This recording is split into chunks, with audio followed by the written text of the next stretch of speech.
Hi అండి. నేను మీ Anu. Welcome to my channel. నేను లాస్ట్ టైం అయితే పకోడీ పులుసు చేశాను కదా! అప్పుడు చెప్పాను కదా! గారెల పులుసు కూడా చేసుకుంటారని. అది ఇప్పుడు చేశాను. అది ఎలా చేశానో మీరు కూడా చూసేయండి.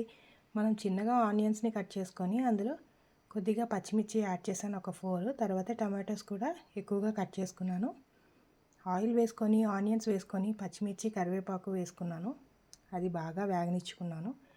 అది వేగిన తర్వాత అందులోకి టమాటో వేసాను. టమాటో మొత్తం మగ్గేంత వరకు పసుపు, ఉప్పు వేసి మగ్గించుకున్నాను. అది మగ్గాక అందులో చింతపండు రసాన్ని వేసుకున్నాను. వేసుకొని అది కొద్దిగా మరిగే దగ్గరగా అయ్యే టైంకి కారం వేసుకున్నాను. కారం వేసుకొని హై ఫ్లేమ్లో ఒక 10 మినిట్స్ కుక్ చేసుకుంటే మంచిగా గారెల పులుసు అయితే రెడీ అయిపోతుంది. ఇది రైస్లోకి చాలా బాగుంటుంది. ఒక్కసారి మీరు కూడా ట్రై చేయండి. మీకు కూడా నచ్చుతుంది. నచ్చితే లైక్ చేయండి, షేర్ చేయండి, అలాగే సబ్స్క్రైబ్ చేయండి. గారెల పులుసు మాత్రం సూపర్ వచ్చింది.